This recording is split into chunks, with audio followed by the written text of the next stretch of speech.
Just as his song accompanies millions on the drive home for Christmas, Chris Rea dies, aged 74. I'm driving home for Christmas. Oh, I can't wait to see those faces. The singer passed away peacefully in hospital earlier today, leaving behind a much-loved musical legacy. I don't think he was interested in fame, he was just interested in creating good music, but top of the list was his family.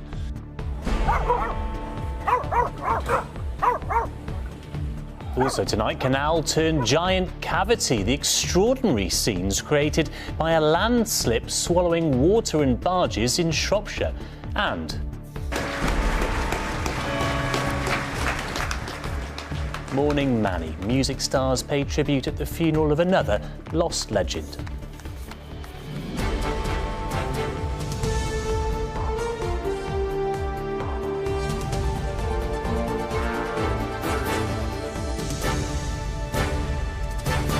This is ITV News with Paul Brand. Good evening. He added musical magic to the drive home for Christmas, but just as millions make their festive getaway, singer and songwriter Chris Rea has died, aged 74. He passed away in hospital today after a short illness. The Middlesbrough musician had a string of hits, but it is his much-loved Christmas song that makes his passing at this time of year all the more poignant. Our entertainment reporter, Rishi Davda, looks back on his career. I'm driving home for Christmas. Oh, I can't wait to see those faces. A song for the season. The gravelly yet smooth sound of Chris Rea is flowing through speakers across the country. Well, I'm moving down that line. He released Driving Home for Christmas in 1986, a tune with a unique origin story. I was on the door when I wrote that. Really? Yeah. My manager had just left me. I'd just been banned from driving. Right. My now wife, Joan, she had to drive down to London, pick me up in the Mini, Yeah. and take me home. Right. And that's when I wrote it. Born in Middlesbrough, Rea's family were in the ice cream business. Chris took his driving test in one of his father's ice cream vans. Fool if you think it's over. His first sweet taste of success came in America with the track Fool, which in 1978 earned him a Grammy nomination for Best New Artist.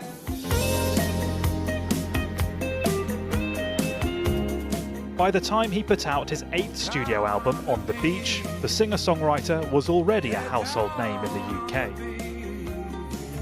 Oh no, this is the road to hell.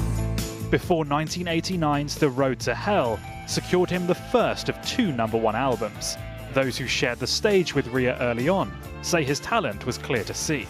He was great at what he did, and he did it with with conviction.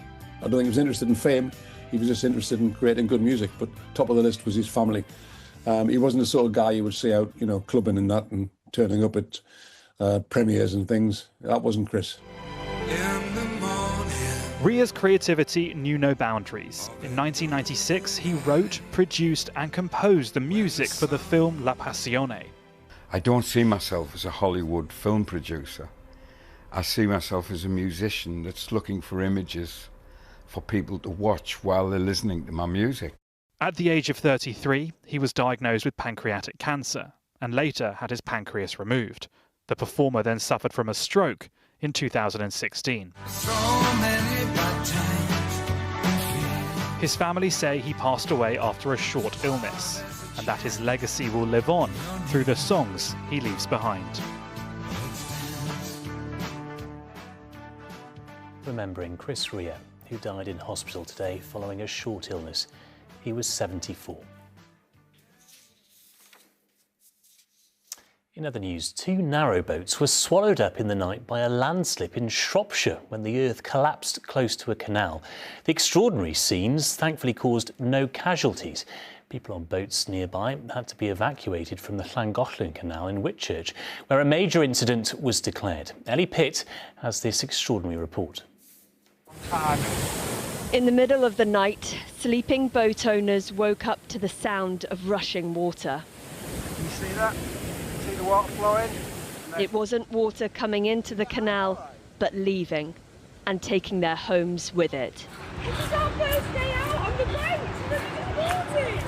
Some, new to this stretch of the canal, lost their boat before their adventures on it had barely begun. Futile to fight against the force of nature, they could only stand back and watch as their homes strained and slid into the depths below. Somebody's home. The scale of the damage revealed by daylight and a drone. The 200-year-old man-made bank creating this canal burst, sending millions of litres of water into the field next door. Water rushing around you, the boat moving unpredictably, and then to find that you're collapsing into a hole. So, devastating for them, absolutely devastating. It must have been a traumatic experience. Everyone on these boats was rescued and is unhurt. And we know the guy that lost that boat. Thank the Lord, he got off his boat. Sorry, I'm being a wimp. He only moored his boat there yesterday. He heard the noise and got off his boat, thankfully, in time, because his boat was basically washed away. The sinkhole has claimed several homes. Their owners are being rehoused by the council this Christmas. Ellie Pitt, ITV News. In other news, a man has been charged with 56 sexual offences against his ex-wife over a 13-year period. Wiltshire Police announced Philip Young, who's 49 and lives in Enfield in London, will appear before magistrates' courts tomorrow. 5 other men were also charged with carrying out sexual offences against Joanne Young, who's 48. She has waived her anonymity. The singer Barry Manilow has revealed he's been diagnosed with lung cancer. The 82-year-old said in a statement that it had been found early, but he'll need surgery. He insisted he'll still be performing in Las Vegas in February. Drivers are potentially being overcharged for their petrol and diesel. The Competition and Markets Authority said despite prices falling at the pump, fuel companies are still making persistently high profits. It blamed weak competition. And resident doctors returned to work today in England after 5 days of strike action in the midst of a flu outbreak. Hospitals are working to recover from the disruption ahead of Christmas, but some warn the impact will be felt into January and possibly beyond. And finally, we end tonight's programme with another legend, Manny Moundfield, the Stone Roses bassist, whose funeral was attended by rock stars and footballers in Manchester today. Among the congregation, Stone Roses singer Ian Brown, Sir David Beckham and Liam Gallagher. Our North of England correspondent Rachel Townsend has a city's farewell. Manny's coffin was decorated with the iconic artwork from the Stone Roses' first album and was carried into Manchester Cathedral to warm applause. Sir David Beckham returned to Manchester to pay his respects, along with Liam Gallagher and Manny's Primal Scream and Stone Roses bandmates. Lead singer Ian Brown described him as his brother. We've all shed a tear, millions have cried a river, a lover of the underdog. Manny's been in my corner, whatever the situation, for 45 years, non-stop, unconditionally. Always a beautiful soul and spirit.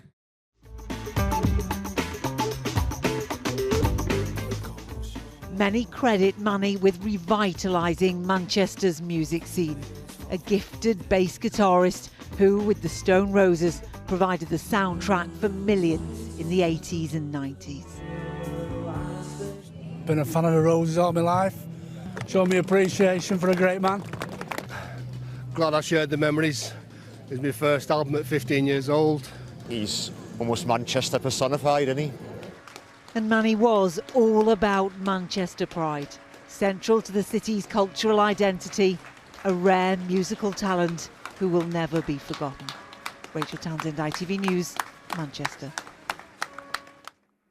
And that's all for now. I'm back with the late news at 10. Until then, have a lovely evening.